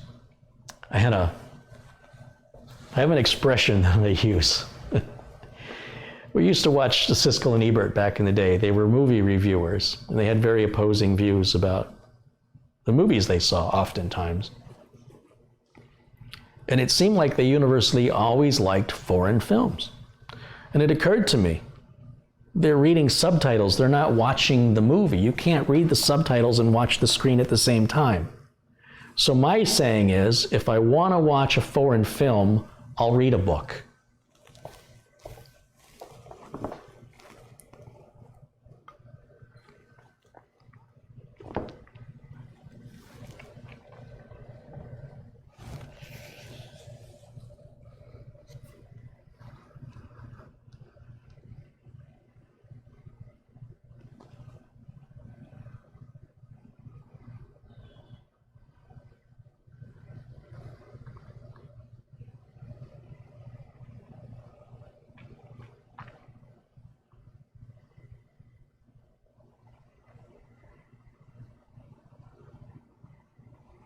Carey, can we get some more food videos? I bought a pizza stone because of you. Yes, I will be doing some more food videos as time permits. With so many projects happening, I still have to do the naming ceremony for all the generous contributors for the Threadripper build. The problem is I have to sort of spend some time offline getting sort of a spreadsheet worked out to organize it, because it's very disorganized. All the contributors are in a folder, so I have that organized, but what name they want displayed and how much they contributed determines how how many times they get their name displayed, and what name they want. And some people want multiple names for each $100 that they contributed. And I want to make sure that fulfill my end of that commitment. And I can't put it off too much longer, or people are going to think I'm not going to do it. So that's a priority before doing any more food stuff. But there will be more food stuff coming up. And then I have tomorrow I'll be filming. It will not be live, but I'll be filming all day tomorrow for the Life 101 series. I'll be filming episode 2 tomorrow. I have not filmed episode 1 yet because I'm not sure what I'm going to say in episode 1. But I've got a guest coming for episode 2. And I'll film and edit that. I'm going to try and do a 3-camera setup. And I think I've been doing this camera stuff incorrectly with OBS. And I think it's one of the problems. I think I made Mitch was my cameraman on the Threadripper build, and I think I made his job harder than it needed to be, because in OBS, you have scenes, and then you have sources. And so what I do is I just have one scene and I pile all my sources into it, and then I struggle because I'm an idiot and I'm not taking the time to learn OBS. And what happens when you activate multiple sources, I'm like, well, how come I can't see it? It's because the source that's in the list, the one closest to the top of the list, is the one that gets displayed at all times. So when you want to go to multiple cameras, say I've got camera 1, camera 2, camera 3, let's say, and I want to switch between cameras, when I hit the button on the controller to switch to camera 2, but camera 2 is listed in the list below camera 1, you don't see it until you then turn camera 1 off. And then camera 2 will come on. Or it's always on, but you can't see it until you disable. Anyway, so instead, if I were to create scenes and call the scene camera 1, another scene camera 2, then I activate the different scenes. Then I can hit one button and activate it. It's taken me a long time to get there, but I'm slowly, I have to say, being a computer technician and doing stuff on video are two entirely different skill sets. Learning how to do video editing and audio editing, and learning about broadcast quality, bit rates per second for audio and video, output ranges, how to control your feeds. That is nothing at all like being a computer tech.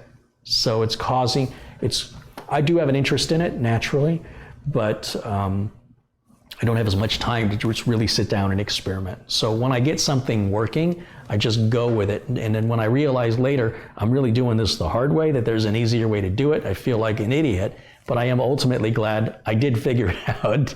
And in fact, I'll be running a video test here pretty soon to confirm what I suspect will fix the confusion for video source feeds by creating scenes instead of just putting in sources.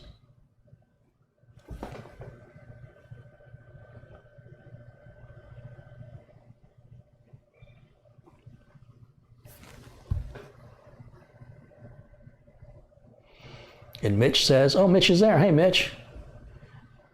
Mitch, where's my beer? Maybe that's what he's going to call me about.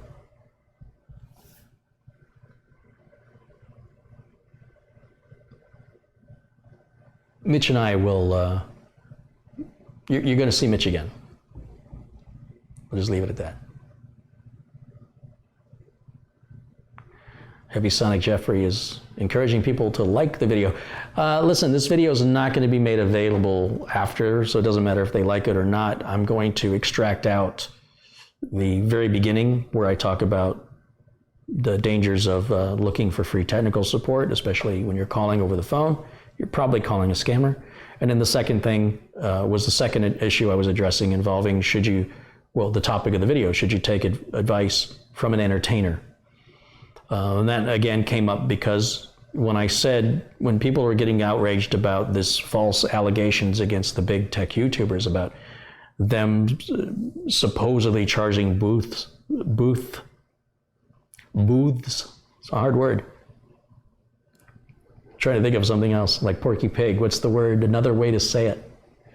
When there were tables on exhibition at Consumer Electronics, or in this particular case at Computex, where vendors rent a space, there was a false accusation that folks like Linus Tech Tips and Jay's 2 Cents and Nexus and Paul's Hardware were charging these individual vendors if they wanted to be on camera, if they wanted their product shown on their channel. And people had outrage about this. And my response was, that's none of your business. If they do that, there's nothing wrong with that. They claim they don't do it, and I believe them. But if they did, the content's got to get paid for somehow. Who are you? Who do you think you are that you think you're owed an explanation how they generate their revenue? And the response I got from that was, well, we need to know if we can trust them. You can't trust any entertainer, regardless. I mean, I wouldn't. I'm not getting... If I want to go talk to Brad Pitt, I'm not going to ask him advice on politics. I want to know advice on acting, getting into the business. Where do you find an agent? How do you negotiate your payment? I want what he's actually experienced. He doesn't work as a politician. I don't care what he thinks about politics. These guys that are entertainers are tech enthusiasts, and they raise awareness about tech. That's all they're doing. They're just raising awareness about it. They're not educating you to become technicians. You're not being tested at the end of it. And regardless of where they make their money, doesn't change the fact I wouldn't trust solely the advice given by any tech or any YouTube channel, period, unless you're watching a guy like Dave Ramsey talking about financial stuff and he's giving advice. It's different, right? If Dave Ramsey wants to give technical advice, not so much. If Dave Ramsey stops giving financial advice, instead wants to talk about pianos he likes to play, he's not a musician. He doesn't get paid to play music. And while that might be entertaining and interesting, it really holds no educational value. And it might raise awareness about this new piano or new synthesizer that can sound exactly like a piano, or a launch pad that can, it's all interesting, but the educational value of it is about zero. So I wouldn't take the advice of an entertainer as to determine whether or not to solve a problem, especially a problem I'm getting paid to fix. If a customer pays me to fix a problem and I go and ask somebody else how to do it, I'm effectively stealing, because that person's the one that should be getting paid. But yes, when you see a review or you see, sort of a basic how-to from these channels, they're great for you personally, for your own hobby and entertainment reasons. And if it is something that interests you and you want to further research it, like they show a product, they really like it, regardless of if or how they got paid, it's still up to you to do further research, read the reviews on the product from, Amazon, Newegg, read the big sites about what the actual owners of the product that live with it, that spent their hard-earned money for it, see what they have to say. Those are the reviews. And even those reviews, you still have to kind of take that with a little grain of salt there. You have to understand that some of these reviewers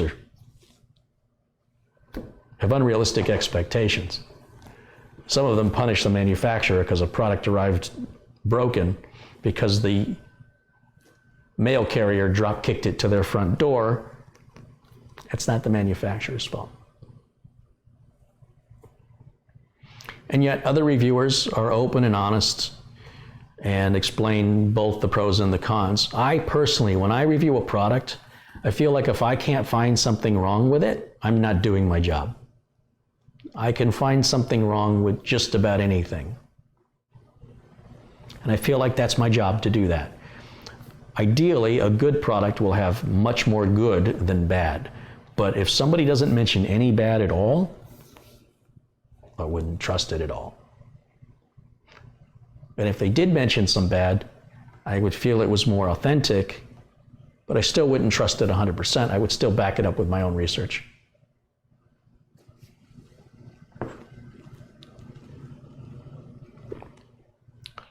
Tender Warrior says, hello, Carey, from Lancaster, Pennsylvania, watching your videos for a while and inspired me to get into a career as a computer tech and loving it. Thanks for awesome content and the mammoth time you put in. Rock on. Rock on. I had to think about that for a minute. Hang loose, that's Hawaii. Rock on, that's rock and roll. There's some other fingers I can show you, but that would be rude. You should have your wife do a build with you. That will never happen. And you're not going to see me out in the garden. I mean, there's just barriers we don't cross.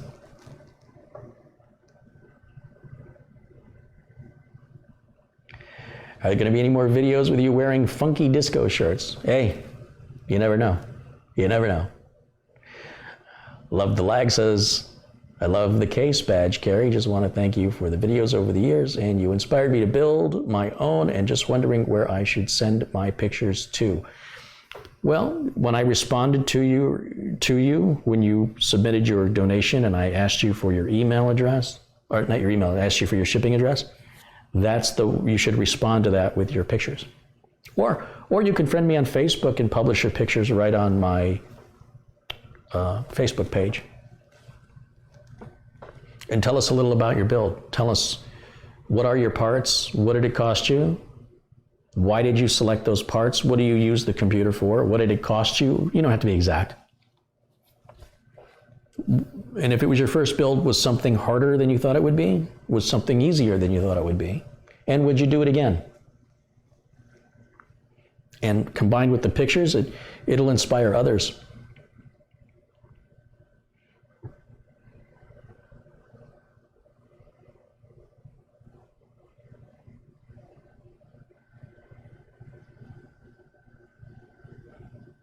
Where do you do your research? Google.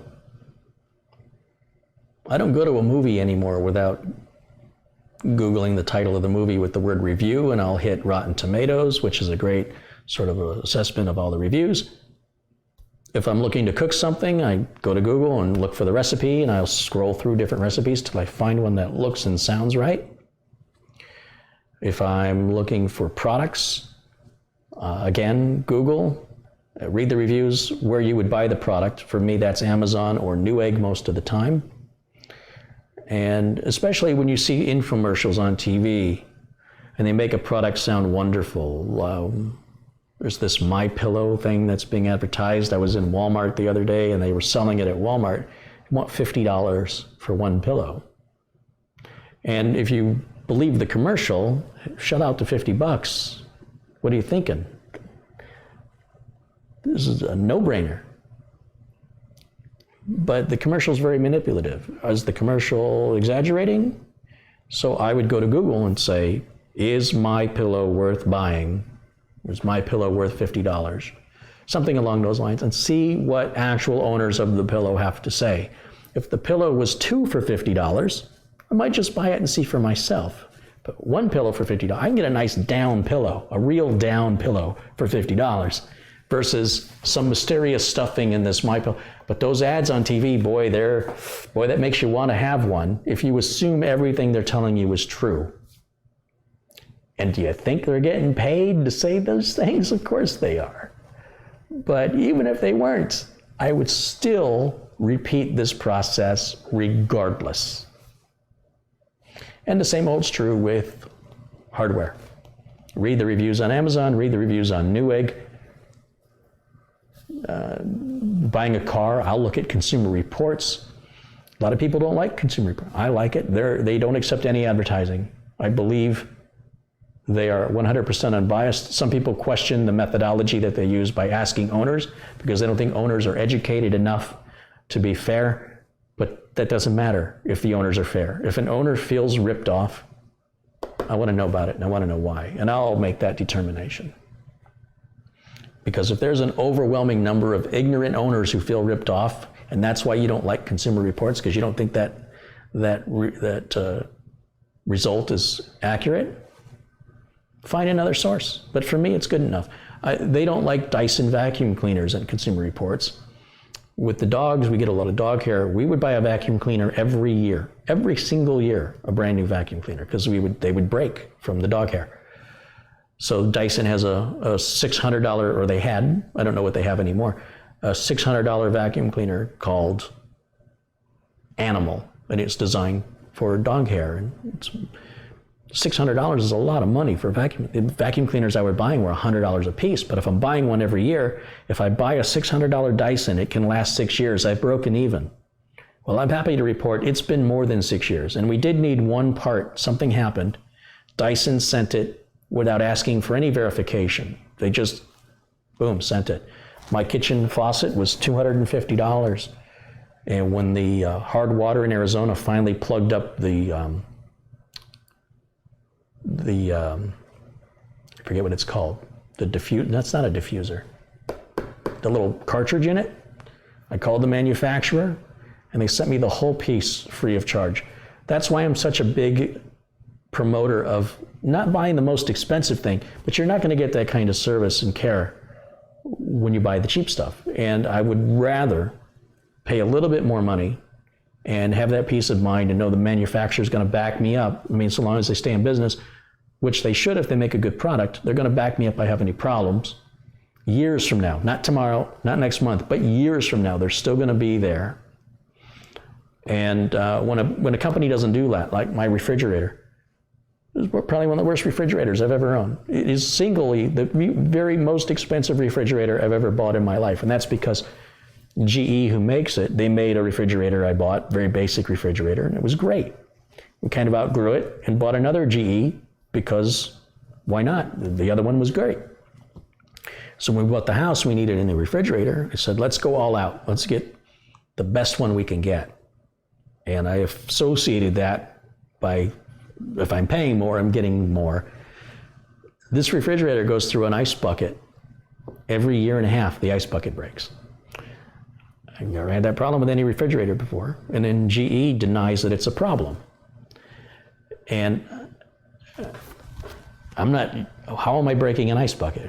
What am I doing to break it? And when you go online and you type in the model number of the ice bucket, when you need to replace it, you'll find out what the model number is. And then you do an Amazon search for that model number. Amazon sells it for half the price as GE. GE wants like $200 for it. You can get it on Amazon for like $100. But after you buy an ice bucket 10 times, you basically could have bought a new refrigerator. Well, anyway, at GE's price. If you read the reviews on Amazon under that ice bucket's used on a number of models of refrigerators that GE makes, and there's a lot of one-star reviews. So when you call customer service and you explain this to them and you need a new ice bucket and you guys charge a lot of money and you know I can buy this authentic ice bucket on Amazon cheaper, they often will come down in price, not as far down, but they'll be more realistic. And when you address this issue, they go, there's no issue. And that's really offensive to me.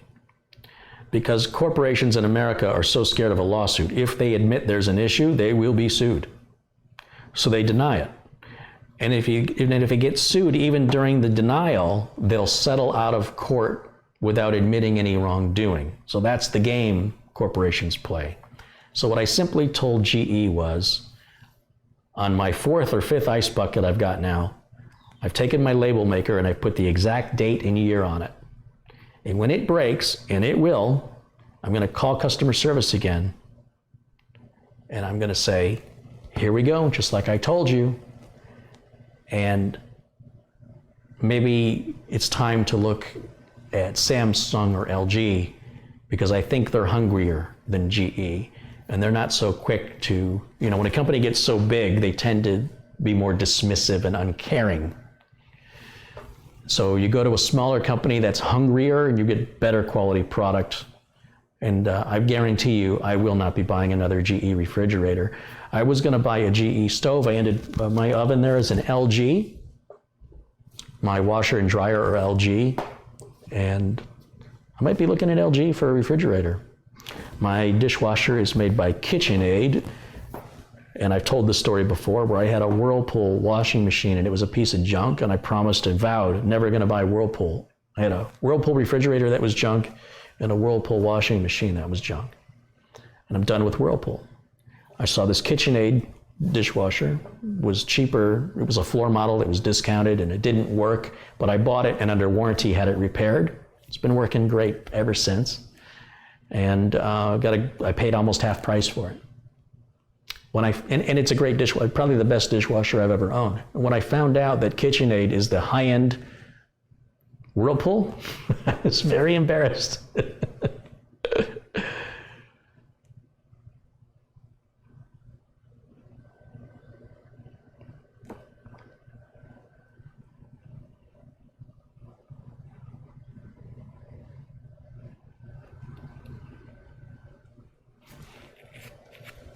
I've got a front-loading LG washing machine, a modern, high-efficiency front-loading clothes washer and matching dryer.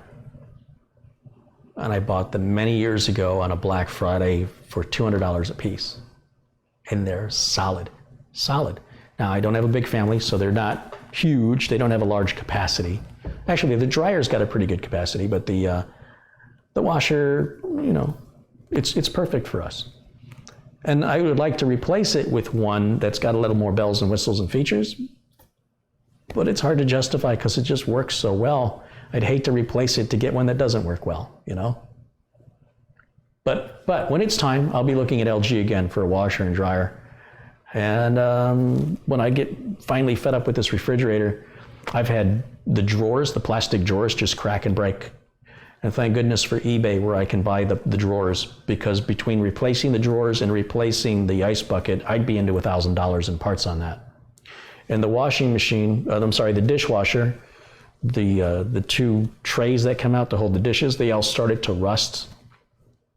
But again, I went on eBay and I bought brand new trays. I don't know if they were new, if they came out of older units, but they were in great shape.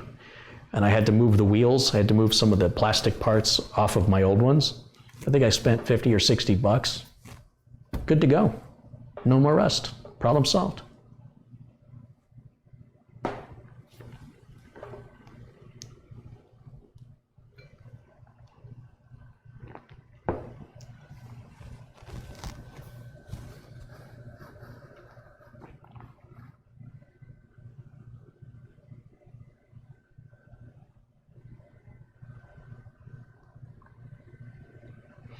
My conversation with the customer service representative at GE was very interesting because she was very defensive. And I said, look, I didn't call you to argue with you.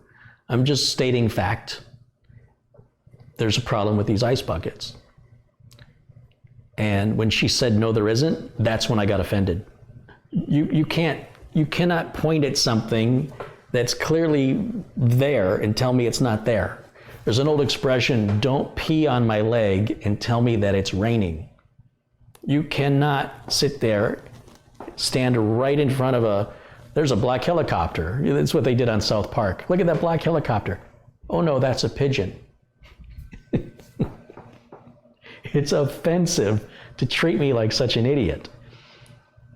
I'm not asking you to confirm it. I'm telling you, there's a problem with these ice buckets. And that customer service representative should have said, we're not aware of it, but thank you for bringing it to our attention. Or we'll look into it. Don't argue with me. There's no way I've owned other GE refrigerators that had ice buckets for life, and yet this one needs one every 18 months. It's not me. And then when you go online, and I even told the customer service representative, I go, just because you choose not to look at something doesn't mean it doesn't exist. Type in the model number of the ice bucket in Google, and wherever it's being sold, read the reviews. And of course, there's going to be positive reviews. I want you to go to those one-star reviews. And over however many reviews are posted, look at how many of them are 3 and below. Look how many are 1, and read them. And when you're done at that website, go to the next one. Go to any place that sells that bucket. Go to Home Depot, go to Lowe's, go to Amazon, go to parts distributors, read the reviews, and then tell me that problem doesn't exist. It's not just me, and it's so offensive. And the customer service representative shouldn't have gone there with me, because we were good up until that point. That's when I lost it.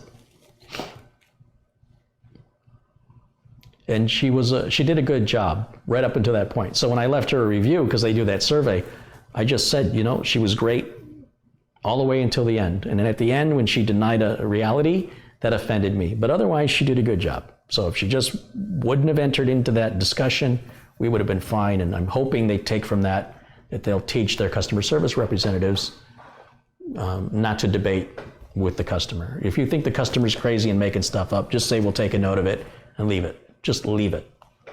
Because what will be, what is. You understand? What reality isn't going to change by your words. Like when these guys said that the tech YouTubers were charging booths at the convention. Whether they were or they weren't doesn't change it. Just because somebody said it didn't make it so.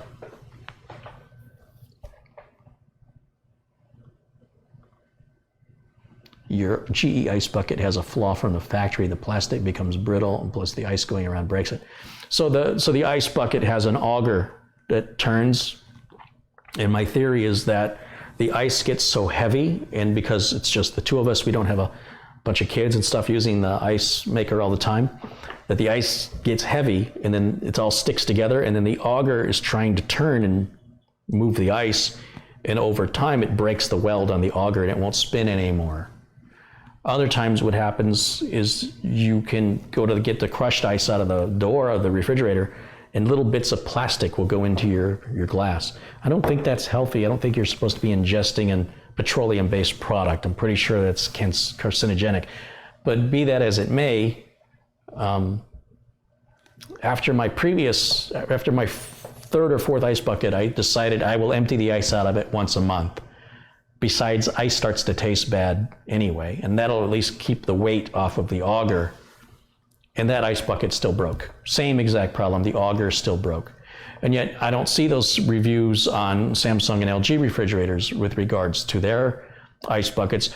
Their ice buckets are traditionally on the door, which uses gravity to feed the ice down. That makes a lot more sense than having a bucket that's dropping ice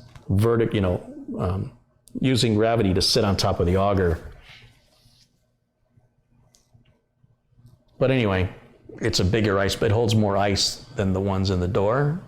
But then I think that's the problem. But I'm not an ice bucket engineer. I don't know. I can only speculate, and GE is not being forthcoming about their honesty on this issue.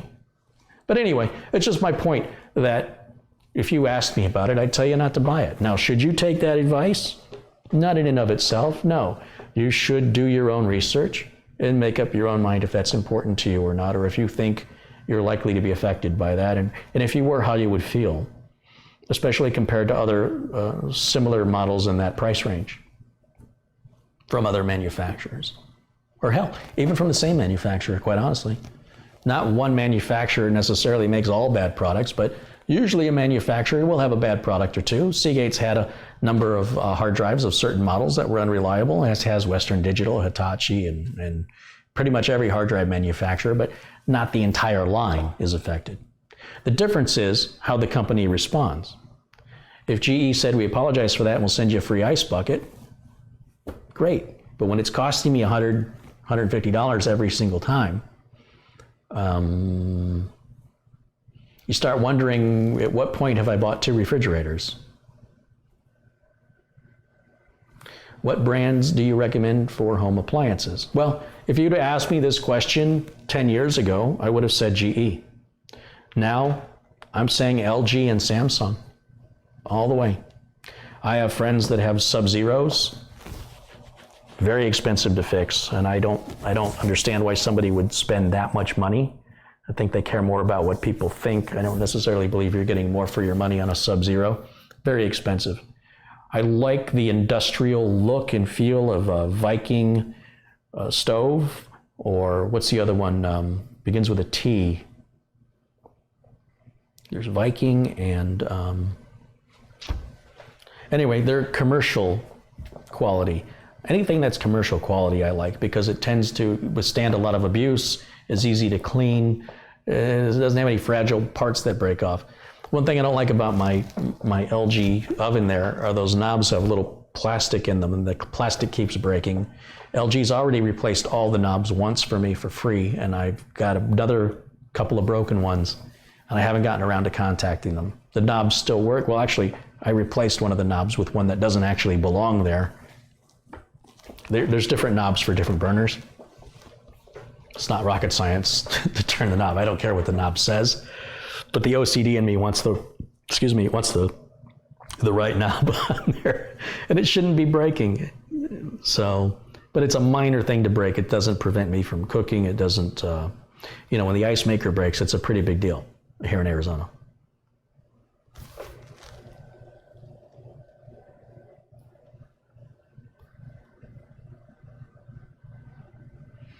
Amana makes good stuff. I haven't used anything from Amana probably since the 70s. My parents might have owned something. It just feels old. It doesn't feel cutting edge. I will tell you, if I'm going to buy a television, the only two brands I'll consider I'll consider three: Samsung, LG, and Sony. But Sonys are usually more money, and so I don't. When it's time to pull the wallet out, it's Samsung or LG. So right now, like the monitor here that I'm looking at, that's Samsung. The 65-inch curved screen I have is Samsung. My old DLP TV from 15 years ago was Samsung, still working. And my monitor, my 24-inch IPS monitor, is made by Asus, and it's a really good computer monitor. I did have a Hisense TV, and the remote was kind of slow, and it had a really good picture. But the menuing thing started freezing up, and the quality of the remote was kind of cheesy. It was a cheap TV. The picture quality was amazing.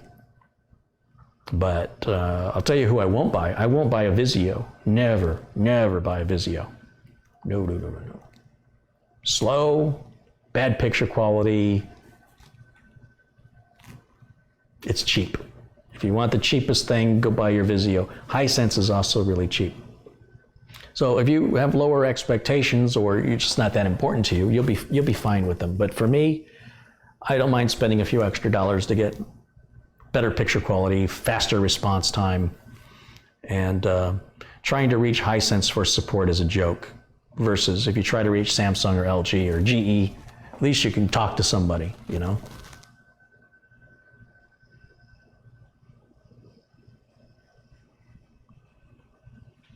What about Zenith? No. Zenith TVs, Magnavox, RCA, I would stay away from all those brands. Sharp division, what did they have? Aqua something? I can't remember what it was called. Just stay away from them. In my opinion, I'd stay far away from them. Spend a little bit more money. You don't have to spend a lot. You don't have to buy the latest and greatest. You can buy last year's model Samsung at a really good price.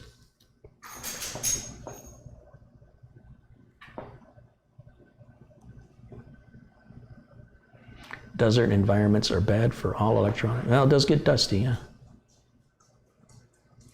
Yeah, I got a lot of my phone is Samsung. So a lot of Samsung here. All right, guys. Well, I think I'm going to go ahead and wrap this up. Thank you so much for joining me today. Like I said, I'm not going to keep this whole live stream in its entirety. It'll be cut into pieces to a couple of short videos that'll be posted later tonight. And thanks everybody for joining, and thanks for my moderators for doing what you're doing. I really appreciate it. And I will see you all again. I don't know if I'll see you tomorrow. I am filming tomorrow, but it'll be recorded. But there's a possibility. Thanks for watching. I'll see you all very soon. Until then, bye for now.